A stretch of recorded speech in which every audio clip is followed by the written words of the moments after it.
Many of the scandals of the Trudeau era should have been involved jail time. If that was a message for the base on that in that YouTube channel, in that interview, what really stood out to me today was the clip that you played when he was asked again for a second time in a broader context. He didn't back down. He doubled down instead. Yeah. CTV and CBC are in full panic mode after Pierre Poilievre came out and said Justin Trudeau deserved to go to jail for the crimes that he committed. Here's the thing. Pierre Poilievre is truthful. He's right. So I don't know why they're losing their minds. If someone in Canada breaks the law, they deserve to go to jail, past, present, whenever the crime occurred. We have law and order in this country. No one's above the law. Nobody. And now it's been 2 days straight and CBC's still going after Pierre Poilievre with another hit piece. And they're not only going after Pierre Poilievre, they're actually going after YouTubers as well. They think that we are all far-right mega YouTubers. But the truth is, the YouTubers out there that they don't know about, they just call us far-right, are far from far right. Most of the YouTubers out there are doing incredible investigative journalism. For example, Moose on the Loose with his Moose chart. Every single day I wake up and I watch Moose on the Loose. He is absolutely crushing it. And Northern Perspective is showing up with receipts. We're actually providing news with integrity. On my channel, I provide data-driven content with facts, and I absolutely love looking at the numbers with my background in finance. And what matters to me is the truth. I want to know the truth. I have zero agenda. It's just me. I get to be myself. And obviously, if you've watched my show for a while, I like to have a lot of fun and I want you to be laughing. I want to be laughing. That's the best way that we could get through this together. Now, in this report, Pierre Poilievre, my man, doubles down, and CBC, well, I'm going to show you what happened to CBC.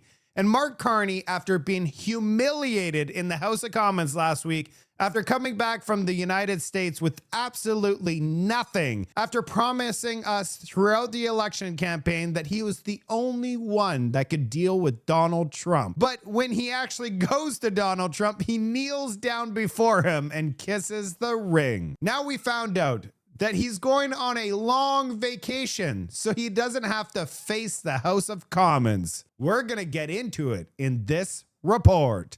Let's go.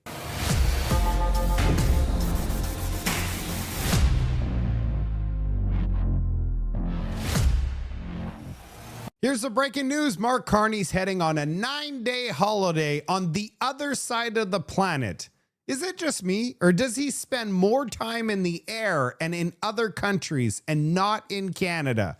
How many times has he actually showed his face in the House of Commons since he became Prime Minister? He's only gone down to Washington, D.C. twice, but he's gone to Europe like 5 times. Now he's going on the other side of the world to Asia. It says here, Prime Minister Carney is going to travel to Malaysia, Singapore, and South Korea over a 9-day at the end of the month to attend 2 multinational summits. The first summit is in Kuala Lumpur, where he's set to meet the Malaysian Prime Minister to talk trade. After that summit, Carney meets with Singapore Prime Minister and the region's business leaders to discuss moving trade barriers and attracting global capital. Carney's going to conclude his trip in South Korea by attending a meeting in South Pacific economic leaders Jeonju. Are we going to know where he is at all moments? Is he going to meet Xi? That's what I'm wondering. Is he going to be going to China while he's there? Mark Carney took a $250 million loan from China. He publicly called for China to dominate the world economy.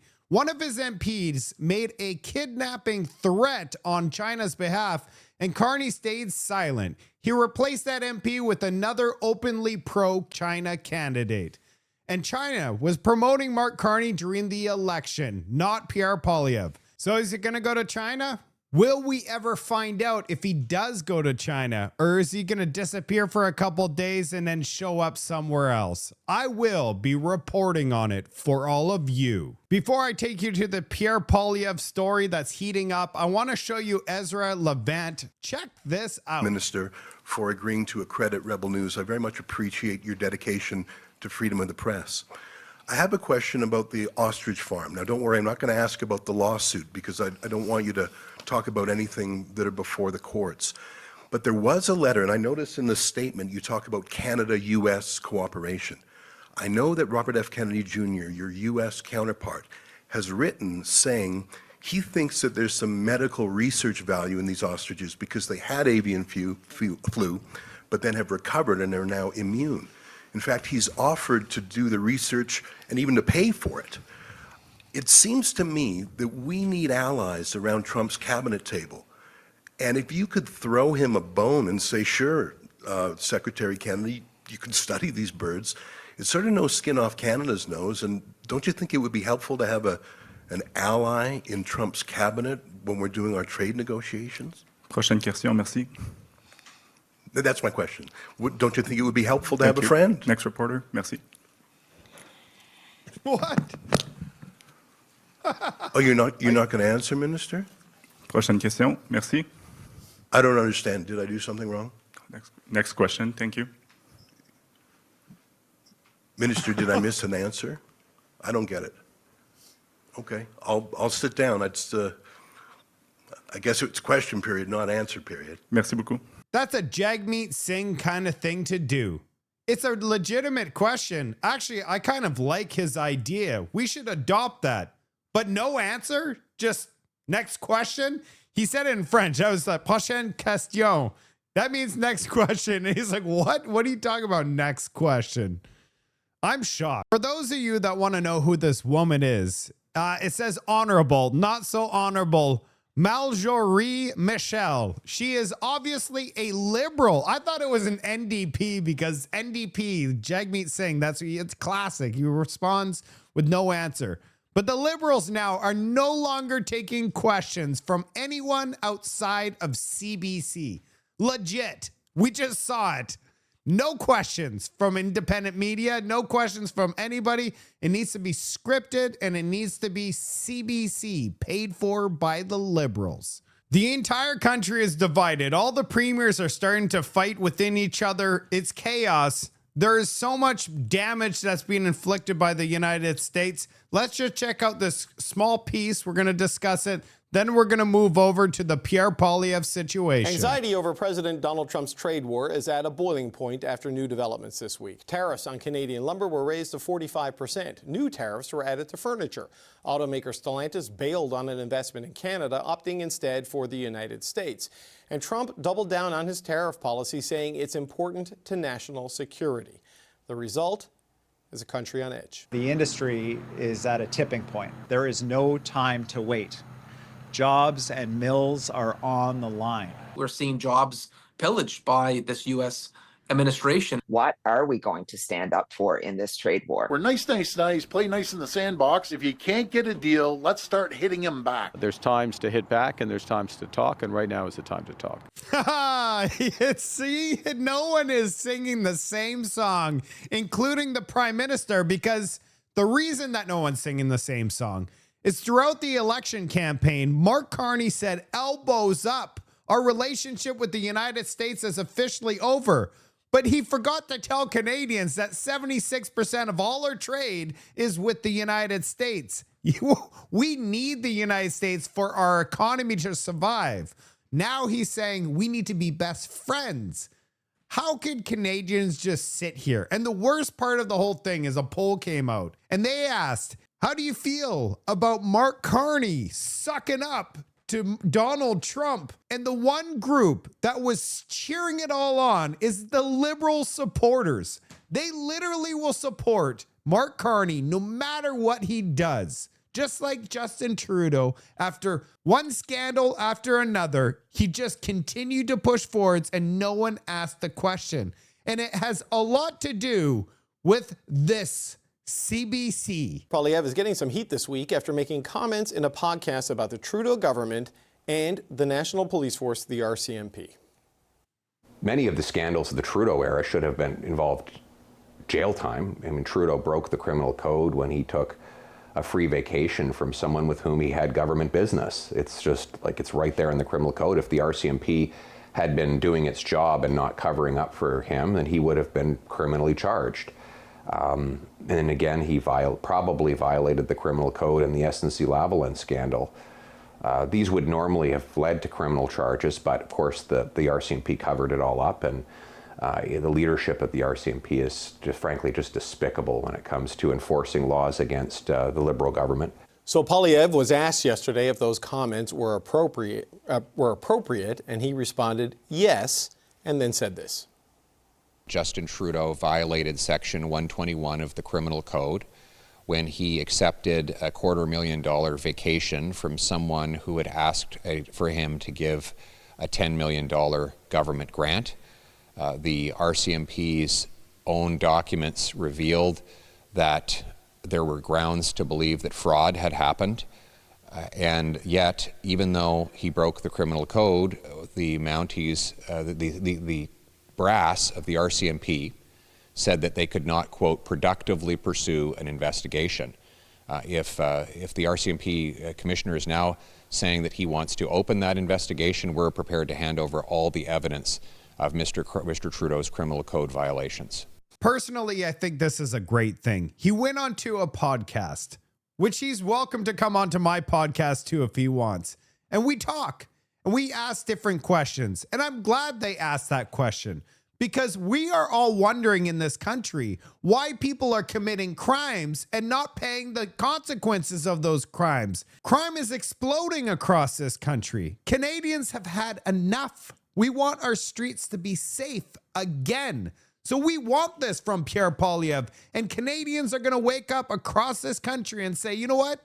We want change. We want to be able to go to the park with our kids and not go over a couple rappers and all of those other things that you find on the playgrounds now. You can't take your kids anywhere because it's not safe. And Pierre Poilievre wants to see law and order come back to this country.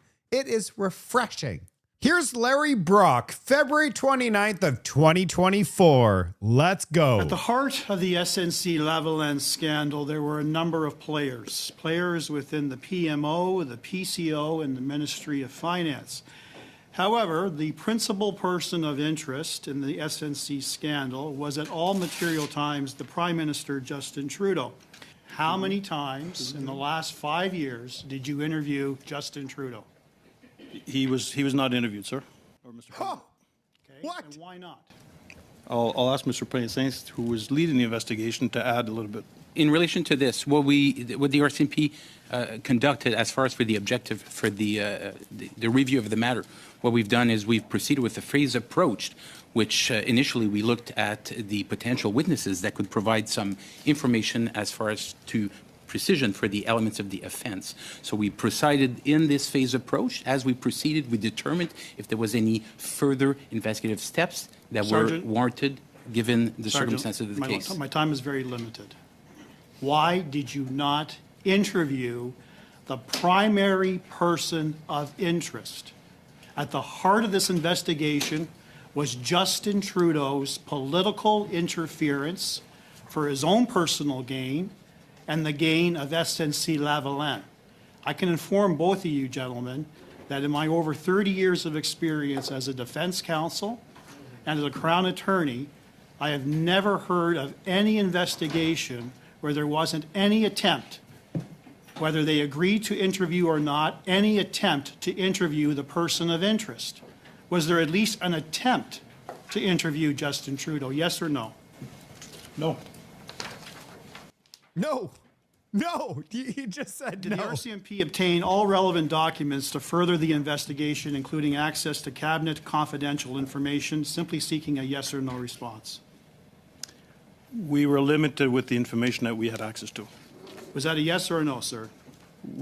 I don't know. We didn't know. We don't know. We still don't know to this day all the information that's out there because some was protected. I'll take that as a no.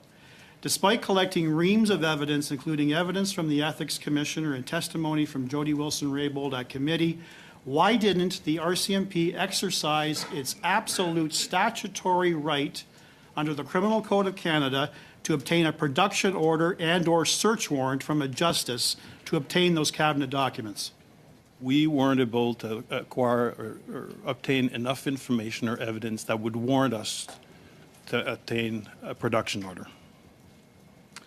RCMP spokesperson Christy Veenstra is on record stating that to obtain a search warrant or production order, there must be reasonable grounds to believe that a criminal offense has been committed. The evidence at hand is sufficient to convince a trier of fact. The evidence at hand is insufficient to convince a trier of fact of the alleged offense. Clearly, she is conflating the legal threshold of policing with the Crown Prosecution Service. Both of you, sirs, will agree that your sole responsibility is to determine whether there are reasonable and probable grounds to lay a charge. It is not your mandate to prove the charge beyond a reasonable doubt, which is the independent prosecution service. Would you agree with that? I agree, Mr. Chair. Thank you. Was obstruction of justice involving Justin Trudeau the only offense you were contemplating in this regard? No, there's also intimidation of a justice participant. Thank you.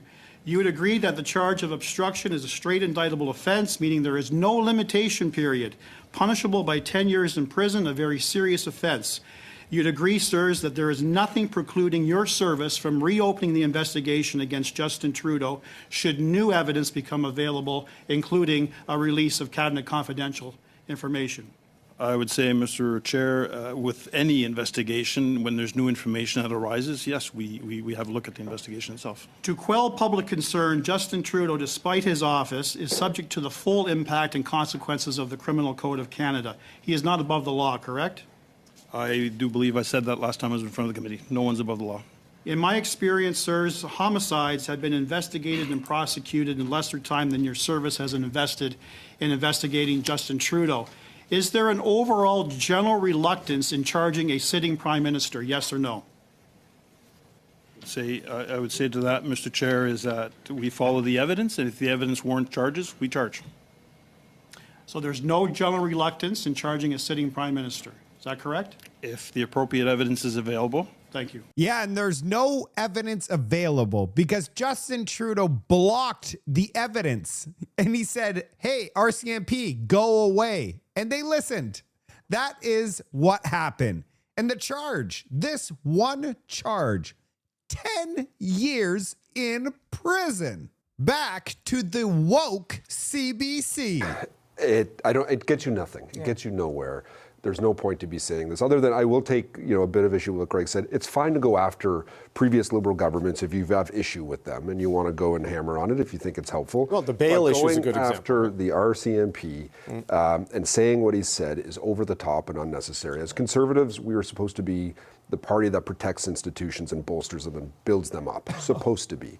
That is not the case here. It is what he said was quite egregious, and he's going to pay a price for this in some way. There's people that are looking at this across the board. He's the leader of the opposition, dominating media in the last few days, not in a good way. That's not a good thing. Yes, he has a leadership review, and a lot of the people in the party who support him may look at this and be nodding along, but there's going to be some people who are thinking, what in the heck are we doing here? How are we preparing to defeat the Liberals in the next election if we're talking about this sort of thing and running down the RCMP the way we are? That is not how you win elections in this country. They're freaking out because Pierre Poilievre, what he's doing is exposing the corruption. Yes, we want more of that. And they are freaking out. And as they should be freaking out because we are witnessing their lies. Mel, I just wonder your thoughts of this are. I mean, because, the administration of justice, faith in national policing, faith in criminal investigations. When the RCMP says this is a crime, we need to charge them, you should believe it. And when they say there isn't, you should also believe that too, right? In an ideal world, what do you think this does to that whole dynamic? I kind of have three thoughts when I hear him talk. Oh, just wait till you hear her three thoughts.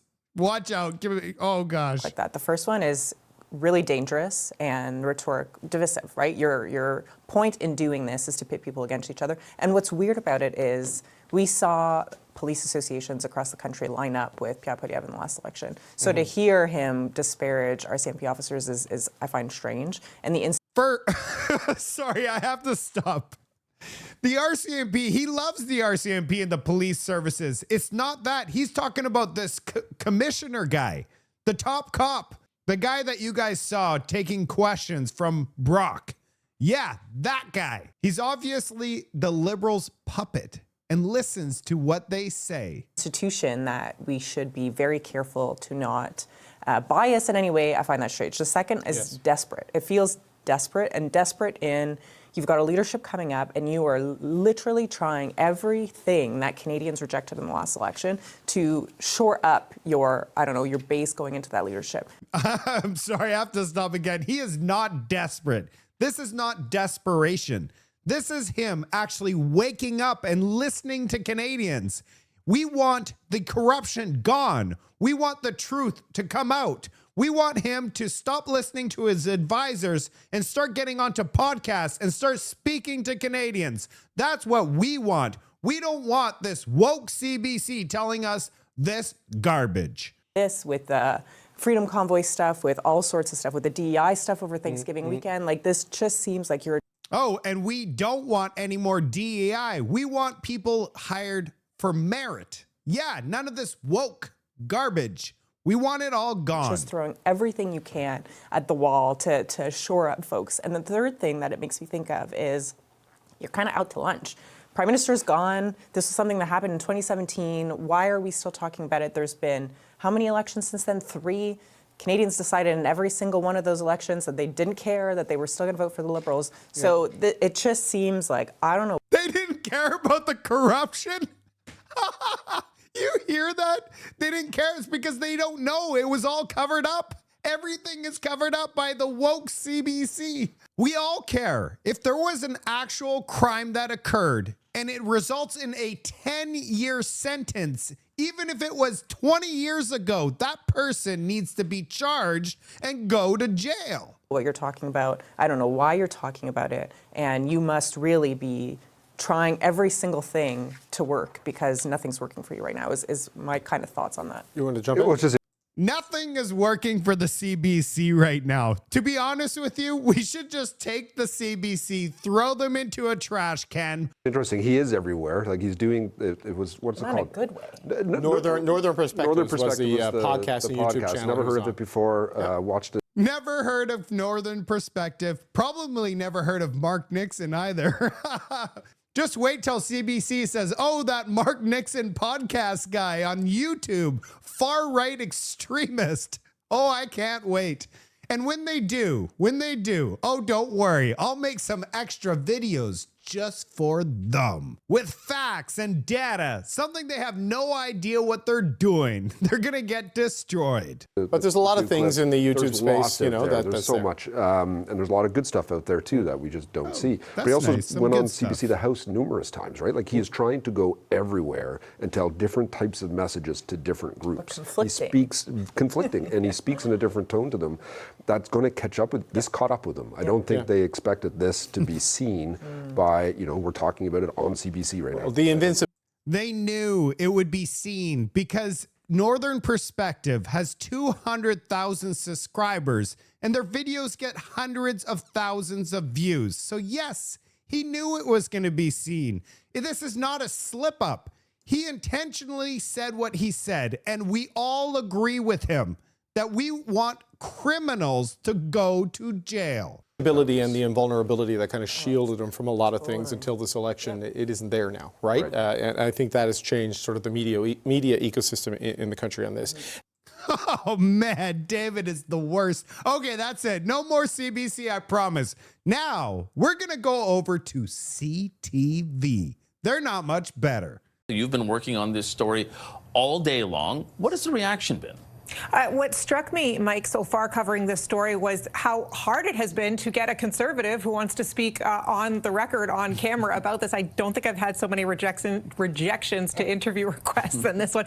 Behind the scenes, you know, it's a different story, and there are obviously different camps, different reactions, but a political hand grenade is one of the on background comments that I got from is someone who wasn't able to go on camera about that. So there are some who believe that the opposition leader has gone too far in these comments, specifically about invoking the idea of jail, and some who believe that that is veering too close to U.S.-style politics. Whereas Liberals on the other side have been publicly condemning these comments, and that comparison to Trump, they feel has served them well before. So they're happy to talk about this story and quick to jump on that angle, but sort of mixed reactions among the Conservatives that I've spoken to in terms of why and how and what he has been saying. People are talking about it is almost a bizarre break with reality. Like, is he actually okay?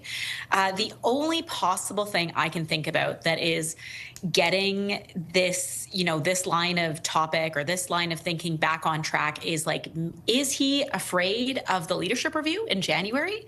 Is he trying to reactivate a base that maybe is flowing away from him? Is he trying to, pick that fight that didn't even exist in the last election with Justin Trudeau to secure that? All right, let's just stop this. I'm not going to put you guys through any more of these clips, but all I want you to know is based on all of the stuff that I've seen today, and I've watched all of the clips, is that none of them actually watched the Northern Perspective video. They didn't watch the podcast, because if they did, they would have heard the full story. Northern Perspective asked Pierre Poilievre the questions. It wasn't Pierre Poilievre going and saying these things. He was asked about the questions. He opened up and spoke the truth about how he feels about it. What's wrong with that? So what they're doing here is spinning this thing so far and making it something that it's not. But you know what they're doing is they're actually going, this whole thing is going to backfire on all of them. I believe that Canadians are actually looking at these podcasts now, like mine, Northern Perspective, Moose on the Loose, Jasmine, Unacceptable Fringe. It's giving us more eyeballs. So thank you. Thank you to all these people, because they're going like, who are these far-right YouTubers? I need to check them out. So thank you, CBC and CTV. This is my last video clip. We got Kevin O'Leary. Check out what he says. I would prefer to have one of them have a majority mandate for the next 4 years. They need a majority mandate. So my advice to Carney is call another election. You're in a high spot right now. And this is not against Pierre. It's nothing. It's country first, not random guy first. It's country first. Sure. And what's great, it doesn't matter who I voted for. What matters is that we give a mandate to someone we think is competent, that has executional skills. And I think that's Carney. And give him a mandate where he doesn't have to, bow to opposition parties that may have different agenda. The agenda is Canada right now for the next 4 years.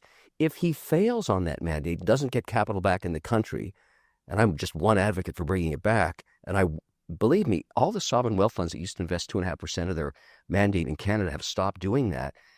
We'll know when they feel comfortable, because it's 10 years of brain damage from the idiot king and queen. And so that's going to be very difficult to get over. But I'm not against Pierre. I'm just saying either give Pierre a majority mandate or give Carney a majority mandate. Okay, the only thing I agree with, we should have an election right away. That's the only thing I agree with. Is he using reverse psychology? What is he talking about, Mark Carney being competent? I don't think so. What do you think about this? I'd love to hear from you in the comment section. Was Kevin O'Leary serious? I'm going to finish off with a meme. Are we preparing for a possible snap election in November? That's it for today's report. It is unbelievable what we're witnessing on CBC and CTV. Like, they're so woke and out to lunch. They're creating a script or a fantasy. I think this whole thing's gonna blow up on their faces. What do you think? Is Mark Carney going to go to China while he's away for 9 days for 2 conferences? What do you think he's going to do while he's over there? Are we going to even get anything out of all of this? He's not going to be in the House of Commons. I'm going to make sure to provide all of you with updates. Hopefully you're having a wonderful weekend. I'll see you on the next report.